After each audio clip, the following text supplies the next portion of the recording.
Mark Jacobs says Final Stand, Ragnarok might be on consoles too, Camelot Unchained to be shown later this year. A few days ago, Unchained Entertainment, previously known as City State Entertainment, re-emerged after a long slumber and revealed that Final Stand, Ragnarok would relaunch on Steam Early Access this Thursday, while Camelot Unchained, the original MRP project devised by the studio, would come out in late 2025. To be honest, fans and Kickstarter backers were almost losing hope at this point. The studio had received over $2 million in funds back in 2013, but the MRP seems still far from completion. The current focus on Final Stand, Ragnarok, which is a very different game, also might have certainly disappointed the original backers. Still, the developers maintain it was important to test the engine that would become the backbone of the MRP. I've recently had the chance to try Final Stand, Ragnarok, and can honestly say it was more fun than I thought. It's still fairly bare bones in my opinion, and there are some weird omissions like the 60 FPS cap, the fixed camera, which is currently way too close to the character, and the lack of any proper parry or dodge move, to name a few. Even with all these caveats, hacking and slashing scores of unread mobs raised by turned out to be surprisingly enjoyable despite the limited move set. Champions only have 3 active abilities. The basic mode, Hell's Reckoning, is extremely simple. You and any potential allies, the game supports up to 8 players at once right now, though we were told this number could be easily increased in the future if need be, have to defend various towers from the hordes of enemies sent by for a few minutes. There are 5 phases in total, each one progressively more difficult. In pure arcade style, players will also find plenty of power-ups to pick up across the battlefield that boost your health and damage. Moreover, there are consumable pickups like bombs, grenades, and barricades that can make a major impact if used at the right time. Mind you, the graphics aren't anything to write home about, and I'm still on the fence to see if the thrill of hack and slash action will wear off very quickly as it does in other games. I do have to concede to Unchained Entertainment that the engine appears able to support huge battles without much of a hitch. After all, this was the main goal they set for themselves when making Camelot Unchained. After the hands-on session, I was able to chat with President and CEO Mark Jacobs, former founder and CEO of Mythic Entertainment, the studio behind Dark Age of Camelot and Warhammer Online, about Final Stand, Ragnarok and Camelot Unchained, starting with why it took so long. We announced Camelot Unchained right at the same time mobile was getting hot. And there was this other thing called VR that everyone thought was gonna take over the world, Mark Jacobs. The first question has to be about timing. The original Kickstarter campaign for Camelot Unchained happened in 2013. Of course, I'm sure you didn't plan to take this long to get to market with your first game. Why did it happen, though? Look, it's the same thing I've said before. We had to build the engine to drive the kind of game we wanted Camelot Unchained to be. We were very clear that we were trying to build something that nobody had built to date, which was an engine that could drive battles of 500 or more people. And yes, it took longer, and that's a shame. It sucks. But we've continued to work on it.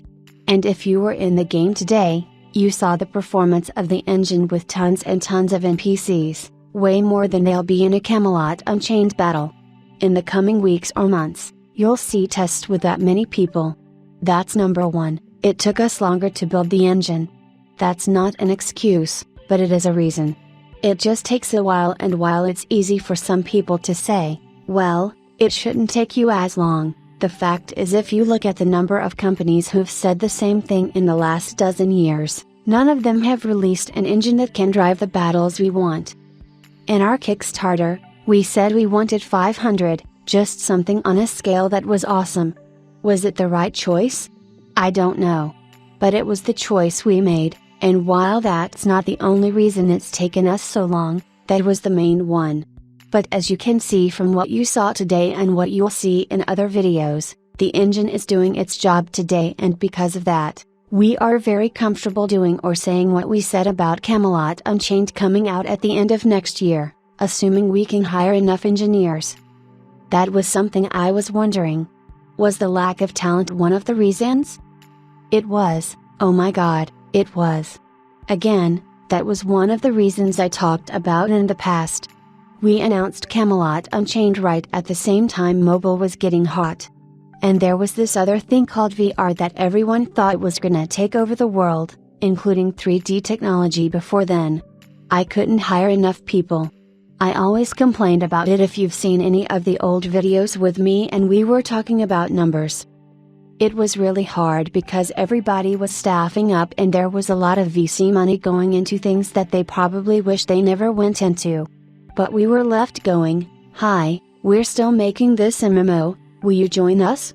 It was hard, it was very, very hard. The best thing I can say in our defense is that we never stopped working on Camelot Unchained. Like any team, we have some things that went right and things that went wrong. That's part of being a developer. I don't talk about the team in a negative way. All I'll say is that things could have gone better. I wish they had, but we're still working and that's what really counts. Is the talent situation any better now that there is remote work available and there have also been many layoffs throughout the industry? We do remote. Right now, we're mostly fully remote. We have one office where people sometimes go in to do things. Thanks to the investment we got more than a year ago, we've almost doubled the size of the team. We signed 3 new people this week, so we're growing. Do I think we're at the right number? I would like some more, but I'm feeling very comfortable about where we're getting to. It won't take much to get us where we need to go. Can you share a ballpark of the number of employees you have right now at Unchained Entertainment? Right now, I think we're at 54, including a couple of contractors. Maybe 55 because we just signed somebody. I believe that is the current count. Going to Final Stand, Ragnarok, the game first launched in October 2021 on Steam Early Access. Did you have to go back to the drawing board a bit during this time? No. Steam is binary. It's either early access or launch, I couldn't use anything else. So, yes, it launched earlier.